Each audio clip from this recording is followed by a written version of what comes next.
Thanks everyone for coming down. It's been a couple weird years with COVID, obviously, and I'm just going to jump into this. I feel like the biggest thing that I can do for everybody here is always to contextualize the industry, because there's people who are new to the industry that maybe weren't here, like say before there was a bull market. There's people who have been around, but they're so focused on their business that they don't see all the other things that are happening kind of laterally in the industry. And so a big part of what I'm going to do today is just kind of contextualize where I see the industry standing right now. And most of you may have seen a chart like this in the past. The thing that's unique about our industry, obviously, is that this cycle, whatever happens here, impacts everything that we're doing. And I think everybody can kind of feel that right now. And so I'm going to start off by kind of doing a little bit of a history of how market cycles have impacted the industry. And then we're going to move into kind of some of the forces and things that are changing for all of us right now. So if you haven't been in the industry for a long time, you may not have lived through, again, like the 2008 crash, and probably not the dot-com wreck. I wasn't here for the dot-com wreck, but I worked for Clayton Makepeace back when I got into the business, and he was a copywriter who was writing in the 90s through the early 2000s, very heavily there. And so I had this huge library of promotions of what worked and didn't work. And so, you know, when you think about the market cycle, obviously it affects promotions. And we know that different sectors work at different times, different promotions work at different times. But I think that one of the areas that like you don't see unless you step back is how these different sectors rise and fall, and not in terms of just the market, but in terms of our industry. So back in like, you know, obviously the 90s, you had the tech boom. And I'm going to focus on investing and trading separately because they're a little bit different. We had the tech boom. You had like all the internet infrastructure. Porter Stansberry, who's our next speaker, wrote a legendary promo called "It's a New Railroad Across America" back then, which was essentially the idea that like fiber optics were running, right? It was a huge promo. It was internet stock promo, right? And then you had the dot-com crash, and everyone runs to gold, and then all of a sudden macro stories started working again. And then you have the new run-up, right, in 2004, 5, 6, and 7, and you have like new sectors, right? Back then it was the BRICS, right? Brazil, Russia, India, and China was a huge promo. Roger, you've been around, like you said, longer than anybody here except for Martin Weiss, right? And you remember the BRIC promos, they were everywhere. That was a huge thing. So you'd have like these sector promos would come up. It'd be, as the market, there's always a new kind of hot sector. And then it crashes and gold comes back and resources come back. And then everyone goes to active trading. So like, was anyone here in the trader education business in 2008, 2009? Yeah? What kind of stuff were you selling? Do you remember what kind of promos were working? Commodity day trading. Exactly, like active trading, commodity trading, crash trading, short trading. And then we had the longest bull market in history so far, right? And so what do we have? We had more than one new sector. We had cannabis come up. In a previous cycle, that might have been the only real sector that boomed, but then we had crypto. And then you had like the 5G on the microcap side, and then you had the rise of private investing. Now, if you go back to the super active trading side, you can actually see the structure of the trader education market by market cycle. You had, in the 90s, day trading became a thing for the retail world. That wasn't really a thing before that. But back in the 90s with the internet stocks, you had like the cover of Time magazine of, you know, talking about day trading. And then the market tanks, and you start to have the rise of not just like the trading, but like real trader education starting to happen. And then you had, as the market goes up again, leading in from the bottom into 2008, you had the rise of the Forex trading. You remember 2005 when like those of you, some of you remember 2005 when it was like Forex trading was everywhere. Even the biggest investor promos were like currency, like trading currency ETFs and things like that. There was a promo that was, it's like one of the biggest wins / disasters of all time. There was somebody who wrote this promo. It was like rob banks legally, and it was selling to the BizOp market Forex trading. And it sold like $30 million, which at the time was a remarkable number. And then it refunded it like 90 some odd %. It was the biggest disaster of a promo that you ever saw. Yeah. But the fact that it sold, it was right in that trend. And then in 2008, everything starts to crap out, except for people who are really good at like fast trading. Preston, are you in here? There you are. So you've been trading through all of these cycles. Do you remember 2008? What was selling? We were just trying to bat the hatches there. Honestly, I can't remember. I think you had that master income trader promo right after that. Right after that. That was right after that. Weekly options came out 2 years after that. 2 years, yeah. And so you can see like the market cycle obviously affects not just our promos, but like the sectors that we focus on. Now, the other part of that ties it together is that this has a huge impact on our advertising spend. So whenever the market's booming, right, what happens? You have everybody's, the bigger the markets, or the faster the market's moving to the upside, the easier it is to sell. That means the more acquisition promos start to work, the more people who are spending money on media, prices are going up. The investor relations world, when they're marketing the companies, starts to spend a lot more. And so ad inventory starts to get tight. It's harder to compete for ad inventory. And then the market starts to go sideways a little bit, or sideways and down, like 2007 is a good example, right? It starts to it hasn't crashed, but it's not going up anymore. And then everyone's like scared, like customers, businesses. It's like, what's gonna happen? I'm not sure, like things don't sell as well. It's like harder to get conversion. Spend starts to go down, and normally prices start to drop. And then you have a crash or some kind of big pullback, and everybody's spend just, instantly stops, advertising stops. And while the market recovers, your ad costs have just like tanked. And nobody's buying anything except for like super active trading, which is usually sold not as an acquisition product, but people are trying to monetize their existing lists, right? They have an audience who is already like, I've already paid for, they're engaged. I need to get stuff to make money right now because nothing else is working. They're not spending money as much on the external side. The people who do a lot of lead gen at that point usually come out really strong, but most people just freeze up and try and monetize their audience with whatever products they can get. And then as ad spend starts to recover, the market is like, there's some green shoots, things are getting better. You always have this weird dynamic where promos, so after a crash, the investor is paying attention way more than he ever has before, right? Because during the upcycle, he's like, I'm a genius, right? Everything I do makes money. Now they're like, maybe I'm not as smart as I thought I was. I really need to get better at this, which is one of the reasons trader education kind of comes in. But now they're paying attention, and they're not terrified anymore. They're pessimistic or they're skeptical. And then you have this dynamic with ad costs being lower. So somebody comes out with a really well-timed promo that talks about, I don't know, Plague of the Black Death or End of America. Plague of the Black Death, in the early 90s, you can't even see it on this anymore. There was what seemed like a crash compared to the market then. And Plague of the Black Death was the biggest direct mail promo for Agora at the time. I think it's kind of the promo that made Agora a larger company, written by this copywriter named Lee Euler. And End of America was, 2010? Middle of 2010 it comes out. And so you have this promo that finally really can like speak to the investor, not the trading people, the investor who's now paying attention and interested in the market. Ad costs are lower, and so that makes acquisition conversions easier, and it just explodes everywhere. And then you have a bunch of knockoffs, right?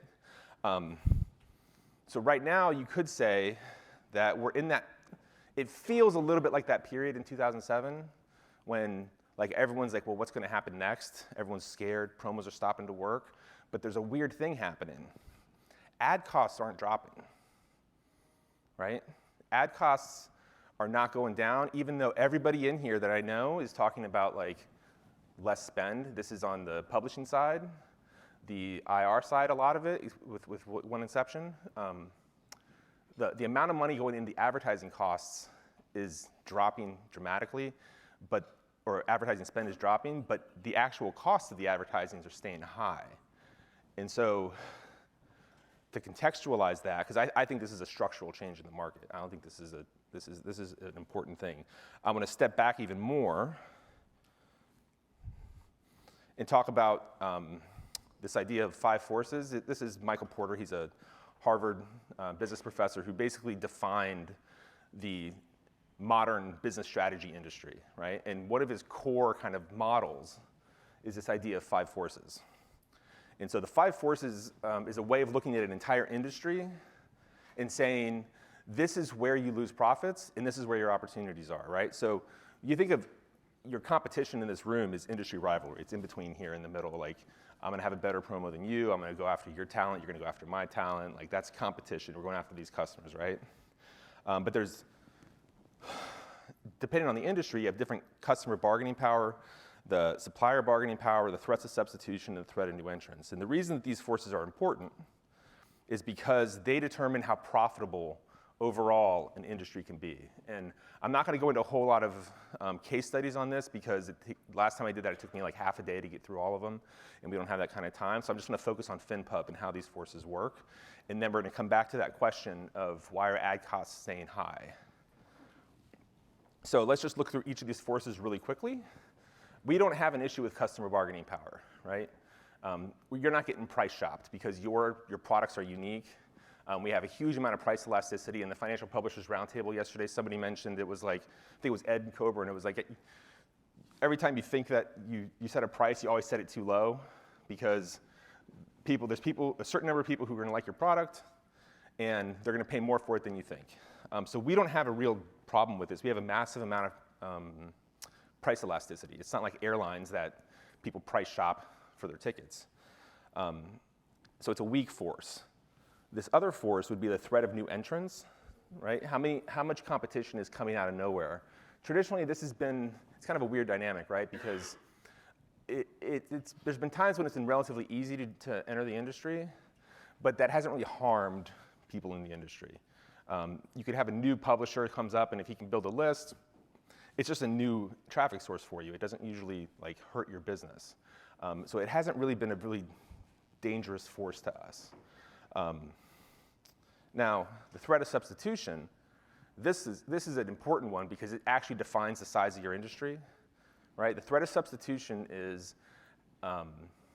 what could your prospect do to fulfill the need that he's fulfilling by buying your product in a completely different format. And this is actually a strong force for us, right? Because we are a smaller industry than wealth management. We are a smaller industry than asset management, right? Because people can either invest themselves or they can have somebody else invest for them. And if you go back in our history as an industry, one of the things like Porter did, and it's how he positioned his business, if you saw that interview I did with him that we posted, he talked about this. He actually positioned his financial publishing business as a substitute for the wealth management business on the pricing premise, that it's insane that a business would charge you a percentage of your portfolio for a service, right? He's like, that's crazy. Why wouldn't you just pay me a fee for the research and just do it yourself?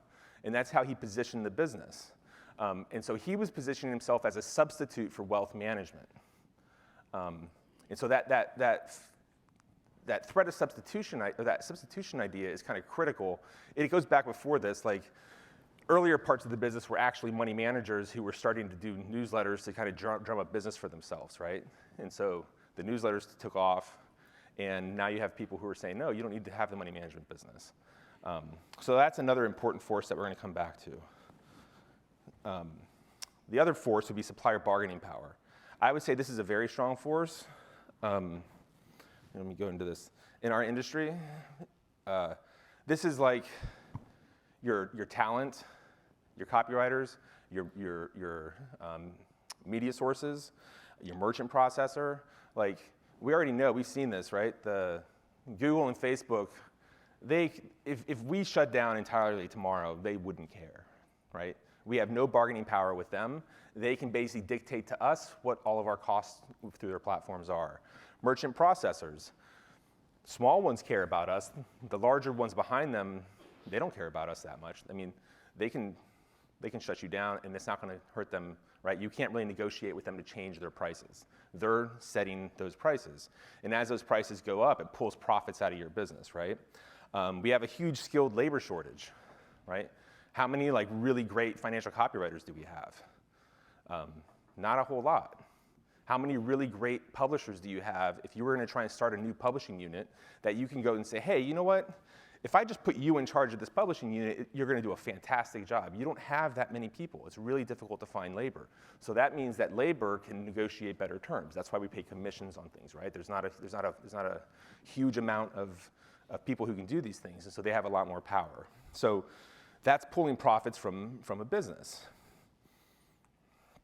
So if you look at that kind of on a macro level, industry rivalry doesn't really pull profits from the industry. We lose mostly our profits from supplier bargaining power and the threat of substitutions, right? So then you come back to this question of why are ad costs so high when everyone is spending so much less on advertising? And the real reason is going to be because these forces, including the threat of new entrants, are starting to increase. They're getting stronger, and they're pulling more profits out of our industry and creating a different environment for us to operate in. So last year, I was telling you that competition for investor engagement will increasingly be between monetization models, right? There's a subscription model, there's the wealth management model, there's different fintech models. It's how do you, like our business is grabbing investor attention and converting it into a monetization strategy. That's the same basic business online that any other financial services group that's targeting the retail investor has. They just have a different monetization model. And so let's just drill down to one little subsector here, competition for private investor attention. So private market deals. We have Marin Svorinik here. This is Marin Katusa, his partner, who pioneered the private placement newsletter.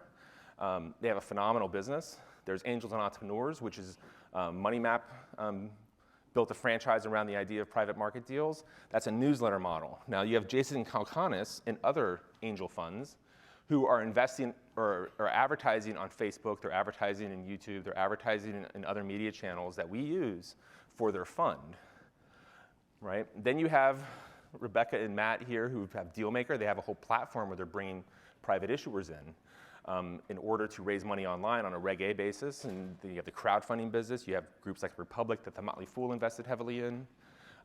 These people are all targeting the private retail investor through different advertising channels and different advertising models.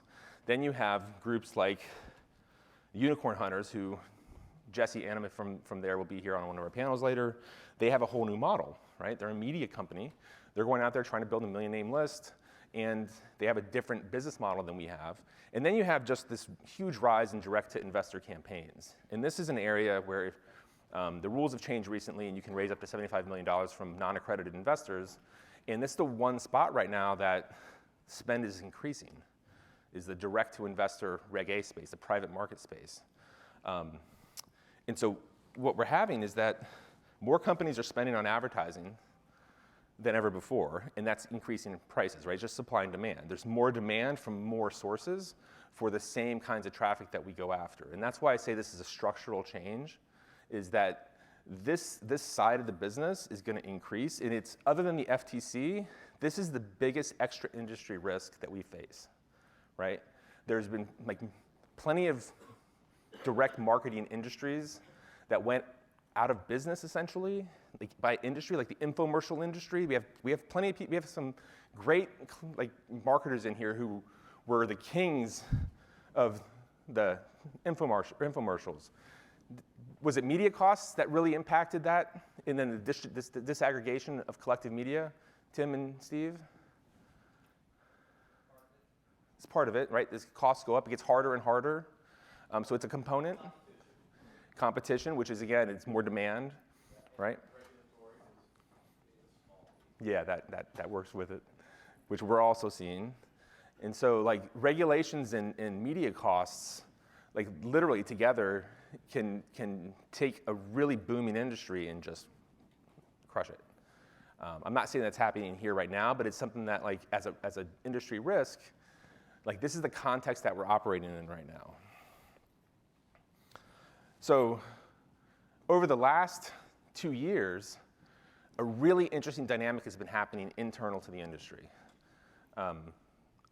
I can name more media companies who have reached, people who are selling traffic, who have reached 20, 30, 50, 70, 80 million than I can publishers who've broken from 5 million just to 10 million, right, during that same period of time.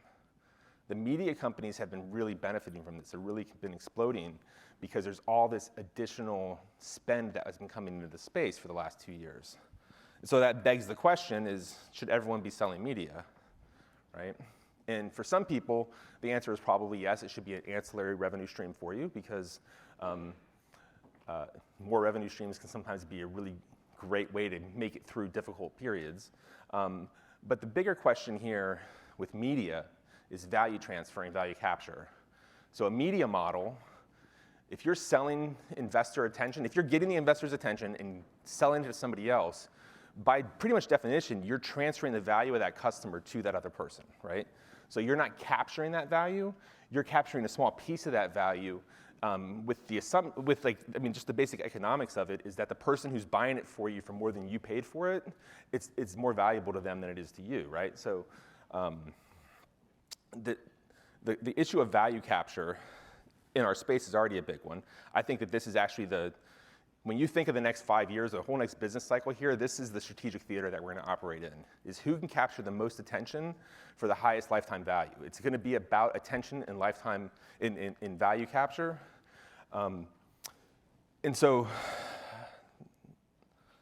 we know this, right? Like the best engagement you can get, right? The best attention grabbing thing where you can find an investor and engage him for a long period of time so that he really listens to what you're saying is a guru model, right? This is true in mainstream finance, like Buffett, Icahn, like you have personalities. And if you can build a great personality with a record and a relationship to people, people follow him, which is why Carl Icahn, when he tweeted a couple times about Apple, you remember that several years back?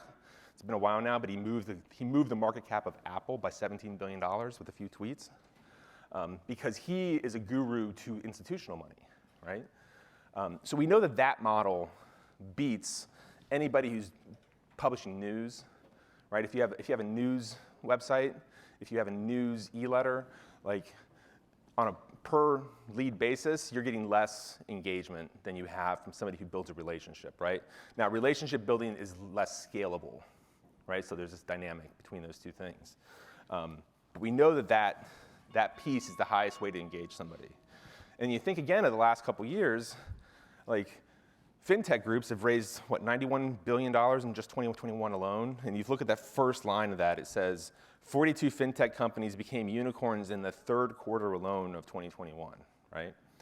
You had this huge influx of cash into companies that are going after all kinds of, like fintech is a huge category. It's almost like, at this point, fintech is just financial services, right? It's everywhere. But there's so much money coming into the digital fintech space to find platforms, whether it's banking, but there's a ton of investor-focused verticals. And we have some great founders in that space in the room here.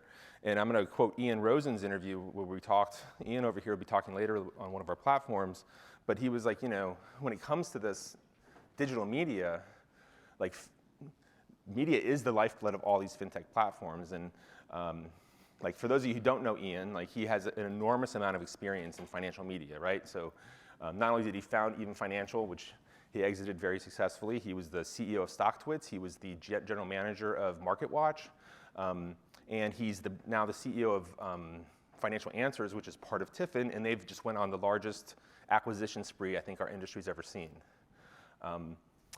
And so he knows what he's talking about, and they're putting a lot of money behind their thesis, right? So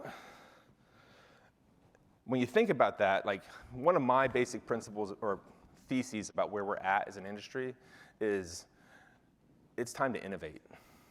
Like we haven't really had an innovation culture the way that we should have had. And we need to change things. And I've been hearing this isn't just my idea. I've from lots of publishers lately, they're like, even just in the last 2 days, have been things like, I'm not sure what we have to do, but I know it has to be different going forward. Or, the models aren't going to, like, you're not going to have the same business in 5 years that you have today. Things have to change, and this is, I think, a sense that everyone here who's been in the business for a while is starting to have, like, things have to change. And so when you think about, like, innovation, like, there's a very simple model, right? Like, you have incremental improvement, which is improving an existing business, and then you have an architectural innovation, which is, you have the same business model, but you just go after a different market. And then you have a disruptive innovation, which is a new model to your same market, and a radical innovation, which is like, this is a new model, this is a new market. Think of the Motley Fool. I love them as an example because when you look at some of their business divisions, like, what industry are they in? Right? They've got over $1 billion in asset management, over $2 billion in wealth management. They just did a $300 million raise. It's their second raise on their venture fund. And then they have a subscription newsletter business. Like, are they publishers? Yes and no, right? They have a different model. They've expanded. And you go back to that threat of substitution, wealth management, asset management, venture funds, these are possible substitutes that the retail investing customer could choose, right? So they expanded in the direction of the threat of substitution in order to stabilize their business in different ways. Now, their newsletter business is still actually the most profitable piece of their business. But they're well positioned, right? And now if you take that little very simplistic model and you look at them, so if they improve the stock newsletter business, that's that incremental improvement. Now, they took their same model, the same subscription model, and they applied it to real estate investing. And so there's your architectural innovation, right? It's the same model, but a slightly different market. And then they have a more disruptive innovation from a publishing standpoint, not from the wealth management standpoint, where they were like, we have a publishing and media business. Why don't we add a whole different model for that customer? Now, there's no radical innovation there. I would say that's very similar to what Tasty Trade did, right? For them, they had a new model to the same market, which was active traders, right? Like, there's several people here who know Tom Sosnoff and Christy Ross.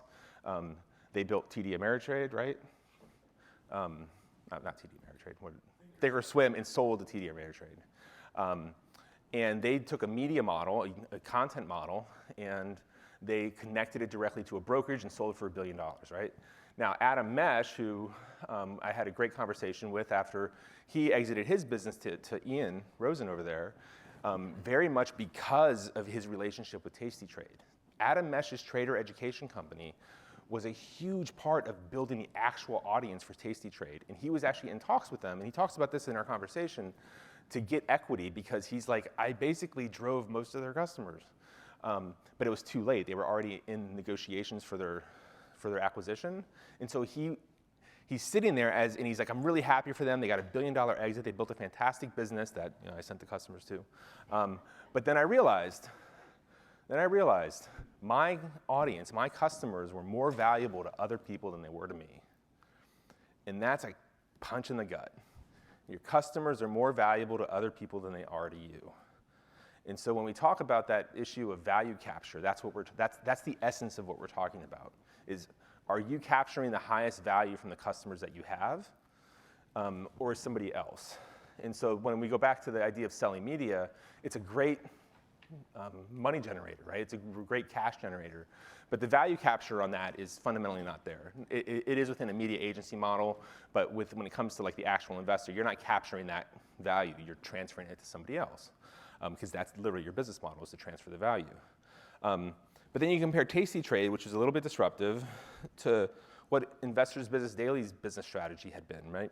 Investor Business Daily was an advertising business and a subscription newsletter or newspaper business. They stopped taking advertising from our industry, right? They used to be a great advertising source, and then one day they just stopped. They're like, we don't want to accept your hard copy promos. And they started trying to grow their subscription business. Right? So that was really just like, they'd had some subscriptions and they were like, you know what, we're going to kill our advertising model and we're just going to grow our subscription business. And they had a huge amount of traffic, right? But that was simply an incremental improvement. There was no real innovation there. And so then you look at it, and who captured more value? I've showed this slide before. Tasty Trade had 105,000 accounts, and they captured 1.3% of the options market when they sold. IBD had 10.8 million average unique visitors. The traffic differential on those two businesses is exponentially different.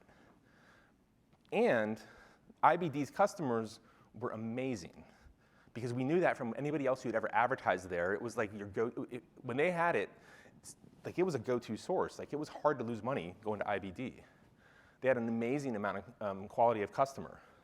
But their choice to go after just a subscription model versus anything else resulted in a dramatically lower exit value on a business that had dramatically more influence with customers, right?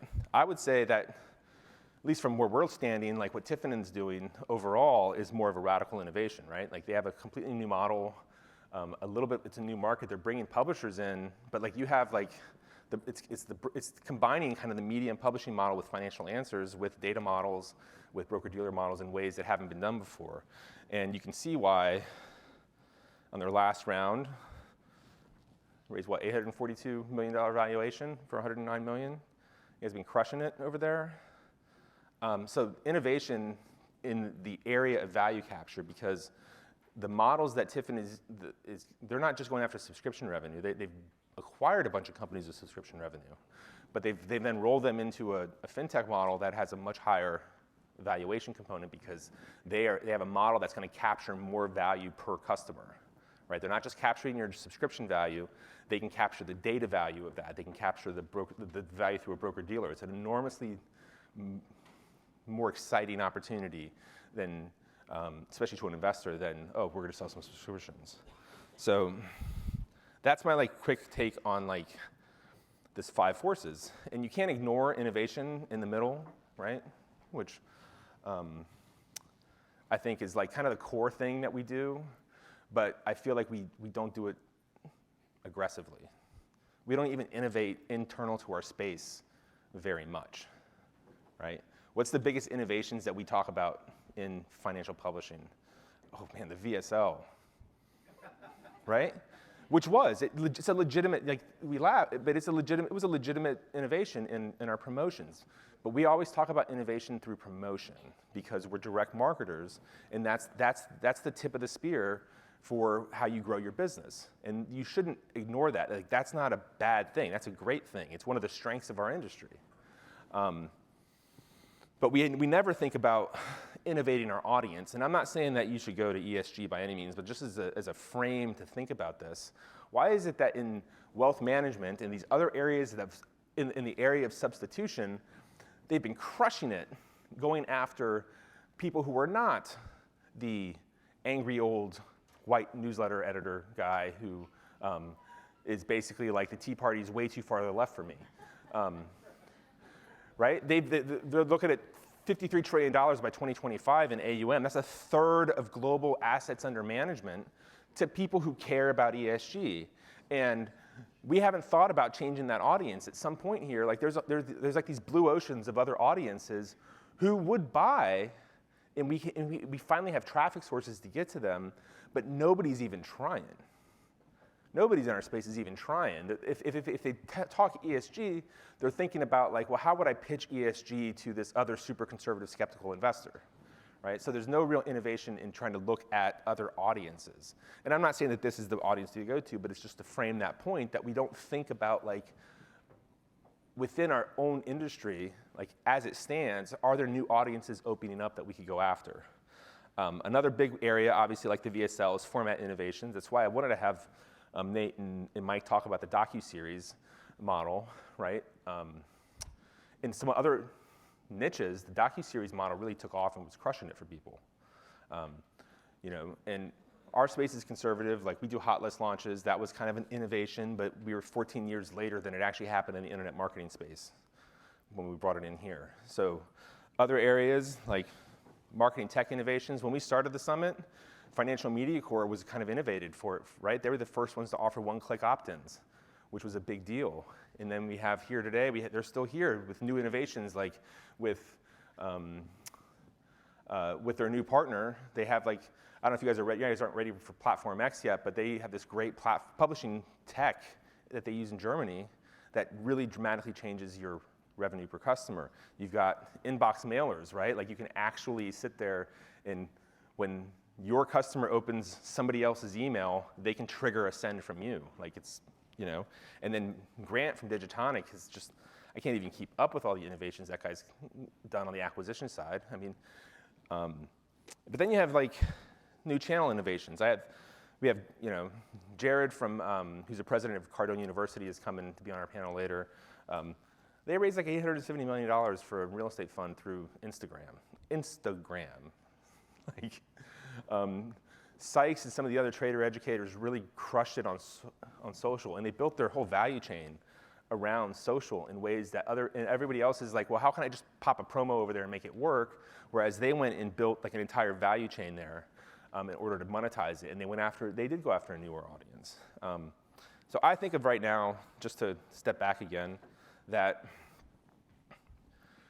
we're basically seeing as an industry, we're going mainstream. It's like the great up-leveling, but we're going to go through like some pain. You got bigger market opportunities. We have more people coming into the do-it-yourself trading and investing market over the last several years than ever before, right? It's like that generational change that's happened in how people approach investing. That gives us bigger opportunity. There's bigger chances for bigger businesses. You can partner with bigger companies. Like this is one of the first times in the history of the industry where you could probably, there are people who are close to blue chip that you could probably partner with for the first time. Like there's much more interest in huge partnerships, right? That's like Jamie and I, we partnered not in this business directly, but on the other side, we partnered with PaySafe, which is a couple $1 billion company owned by BlackRock, and they were basically like, here's the list of every company BlackRock owns. Who would you like an introduction to? And you're like, what? And so like, I think this is, my thing is that we've been a business that has had basically $1 billion company for a while. I think that as this industry transforms, we're going to be moving into an industry or a couple of different industries that is going to be able to support dozens of them. Like it's really like, we focus like right now today on like the media situation and the FTC situation on copy and things like that, and it's like, oh, it's the worst of times. But on a macro level, from like the business side of it, the opportunities of where we can go, it is absolutely the best of times. But that's if you are a really good operator, right? Execution is going to matter more than ever before, right? You can't be a sloppy publisher and expect to really like thrive. You'll be like, if you're a sloppy publisher, your best hope is to survive. And so that's why we're bringing guys like Aaron back all the time to talk, because Aaron's one of the best publishers in the space. We have Porter Stansberry talking. Like, he's a legend in the space for a reason. He's built the biggest, most profitable company in the space. Like, he's been ahead of trends more than anybody else. He has higher lifetime values than anybody else in the space. He thinks about the business deeply, right? We have Brett Holmes, who's consistently one of our most controversial speakers. But Brett is like also one of the guys who understands the math of the business as a publisher better than anyone I've seen, right? He can ask you for 3 or 4 inputs and tell you what the revenue you're at, right? Without knowing anything else about your business. And so we're really diving in, like this idea of like industry rivalry is really like strength of execution. How good of a publisher are you? Do your products like actually deliver value? Do you have a promotional model that works? Are you actually thinking about it? I was talking to somebody not too long ago who was advising a different publisher who was kind of struggling and was asking all these questions, like who's coming up with ideas, right? Who's coming up with publishing ideas and marketing ideas and editorial ideas? And he's like, oh, I don't know. And it's like, well, if that's your publisher and if he's not, like, who's gonna do it, right? Right? If you're a direct response business that relies on editorial ideas and promotional ideas, like that's kind of job one. And if you can pretty much look at a publishing business and like who's doing that piece, and that's going to tell you a whole lot about how successful or not successful that publishing piece is. Just to quickly move on before I just go on one of my ranty tangents. Because media costs are getting so high, I think that one of the areas that's going to become increasingly important is going to be your ability to raise money, right? especially if you're in that I'm trying to scale phase, right? We've seen this we've been doing the summit for, a decade now, or close to it. I've seen so many companies push like from 2 to 5 million and fall back down. It's like there's this barrier, and there's a lot of reasons for the barrier, right? Like operations, there's, you have a business that has 2 or more owners who are relying on it for all of their income. And so like they're taking money out that they can't then spend on acquisition, so they can't get over that hump. The people who have passed it usually have an alternate revenue model. They have a subscription business, but they also sell media, or they have a funding partner, or they are spun off of a media business that has access to traffic and then can also fund. And so like a media advantage or funding to get media is gonna be increasingly critical. Porter was saying, like in the 90s when he started his business, he got what now might seem like a lot, but he got $36,000 of financing for a promotion from Bill Bonner, and that's how he started Stansberry. Like you need to get, you're gonna need to get more and more money one way or another, because the other part of like these long cycles is at different cycles, break-even times lengthen or shorten, right? Like during that crypto boom, like if you hit it right, it was really easy to get a short break-even. But right now, you're buying traffic, and that timeline to break even is getting longer and longer, and that means you need to float your operational costs longer to make your profit on the money that you spend, and so that's a limiting factor on your growth.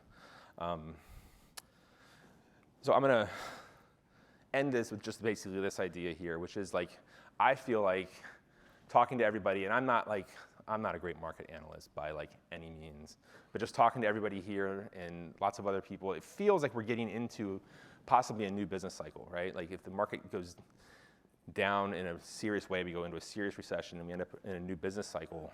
Kind of what you did before isn't necessarily gonna carry you forward. It's time to you gotta really be a better operator. You need to be looking at new models, new opportunities, new partners.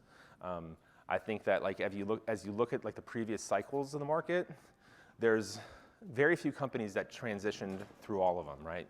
The Motley Fool is one. The Motley Fool also raised $100 million, and then post 2008 decided they weren't going to go public or sell, and so they slowly gave that money back. But they had $100 million to work with, and that helped keep them through several cycles. Stansberry is a phenomenal example of a company that's held and grown through all these cycles, because honestly, it's the best operated company in the business. I would say that there's no doubt that they've shown that. But there's been lots of companies who were hot companies. They were killing it, just killing it, had great promos, had this and that, and they're gone, right? Or they were hot, and they were not, and 10 years later, they're still not. And so this business cycle is gonna change. Things are gonna get really, who knows how it's gonna go, but there's gonna be a lot of opportunity and a lot of chaos. And I think that we're gonna have more conversations now. So we're gonna really up our content on the free side of FMS. I'm gonna try and get a bunch of our media guys to just come on once a month and just talk about what's the state of the media right now, what's working, what's not working, get into the publishing stuff, start to explore different editorial models and opportunities. We're gonna be getting into today a lot more of this kind of intersections with capital raise as well, and then tomorrow we're gonna go deeper on publishing again, because I think this whole cap raise side of the business is something that is gonna grow. It's gonna be a bigger thing, and that's why you'll see a video later. I went up to the New York Stock Exchange with FinTech TV 2 weeks ago and filmed a little spot. We're gonna be launching, FinTech TV is, they're partnered with the New York Stock Exchange, the NASDAQ, the London Stock Exchange, 13 or 14 other stock exchanges, the UN. They've distributed globally by CNBC in Middle East and Africa and South America. And we're gonna launch a new event in the fall called Digital Cap Raise that's just gonna focus on that aspect of media and marketing and capital raise, and kind of connect our worlds, very specifically connect our world with larger areas of finance, both in this country and in some other countries. And so that's gonna be a source of a lot of the new opportunity, I think, that we can bring to the space. But I've been saying this for a couple of years, Jamie and our position is we wanna keep this industry at kind of the heart of a lot of those conversations and pull those opportunities in rather than let them kind of wash over us. So I'm going to stop with that. And if anyone has any questions, we have some mics. 8 minutes. We have 2 mics over here, one over here, if anybody has any questions.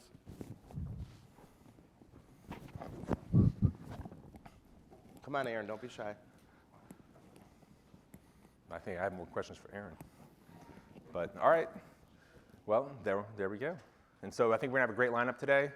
You got Porter will be here next, and should be really good. So thanks for coming, everybody. It's great to see you all.